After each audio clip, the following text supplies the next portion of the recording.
this happened. Candace Parker, as most people call the real CP3, is officially hanging them up. She is retiring from competitive basketball. And, you know, I know my man here, Eric, he covered Mrs. Parker for quite a while. But before I let him get into it. 2 years. 2 years. I know. That's why I said it.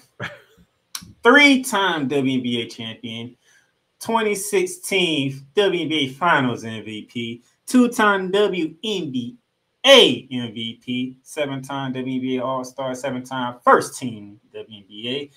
I mean, you see the list. She don't win a national championship. She don't let the women to Olympic goals in the Olympics. I mean, she has done it all. So, my man, Eric Wilson, got to cover Miss Candace Parker when she played for the Chicago Sky, one of the 3 teams she bought a WNBA title to. So, I'm going to give him the floor to speak on Candace Parker. I mean, man, what really can be said that hasn't already be said? You know, 16 years in the league.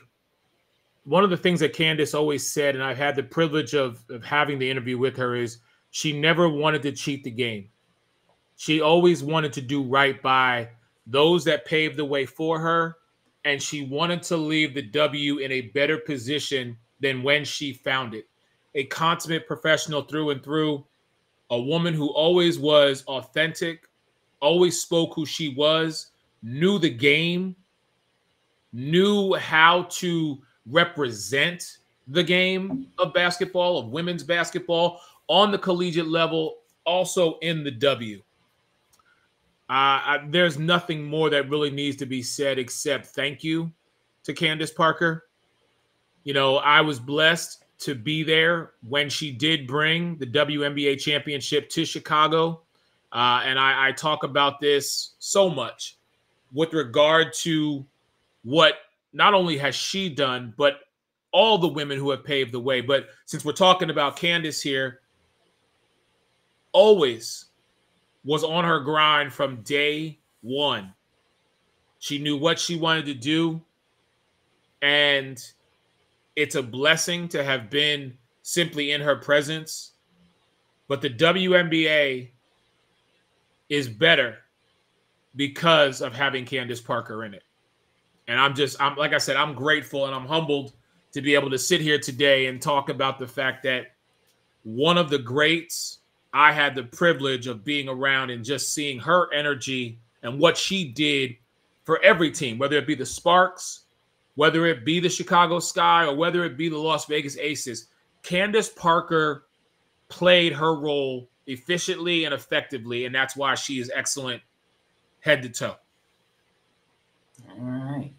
That is the word for Candace. First ballot Hall of Fame, I don't care.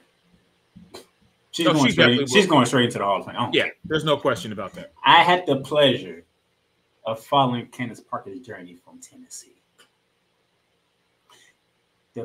When she was coached by Pat Summitt, that team, I love that team. And which is odd for me to say because everybody know who my team is when it comes to college.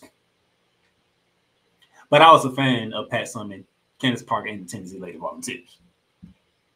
So when they got the chance to win some championships over, that team up in Connecticut, I was thrilled. Because, it's around that time, Eric, it's around that time we can't sing tired of Gino winning. Like, can you get somebody else, please? Listen, at one point, Candace Parker stopped me. You can't ignore what Gino has done and is doing. But yeah, like you, it is nice to see, the Dawn Staleys and South Carolinas of the world, the Kim Mulkeys and the LSUs of the world.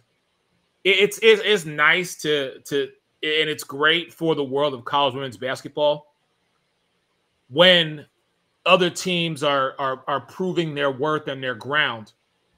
But you can't ignore the legacy that exists of Gino, and Gino's still there. I mean, listen, Paige Bucher's coming out next year to the W. Let's see what she does this year at UConn. Because, again, it just speaks to the pedigree of Gino Auriemma. But you're right. Every once in a while, it is nice to. But sometimes, what are we saying? You and I are huge wrestling fans. Hey, I'll coin the phrase: to beat a woman, you got to beat the woman. Feel me? Like that. That's just how it is. Man, Cool McCain, talk about the one and only Candace Parker.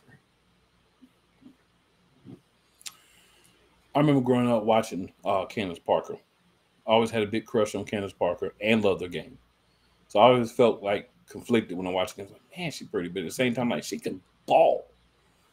And just watching her throughout the years, Tennessee, WNBA, the different places she was, LA, Chicago, obviously Vegas. This is someone who's been a face of the league. This is someone who's been important to the WNBA, important to women's college basketball. First or second player, I can't remember which one, to dunk in the WNBA. And Lisa Leslie was the first. Yeah, Lisa Leslie was the first. And then in college, I think I know she was the first player on Tennessee. She's one of the first people to also dunk in college basketball in a game.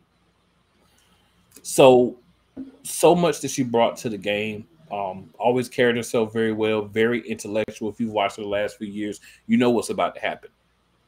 When the next season starts for NBA, we're going to see her up here on TNT, right? Because she's that good right now.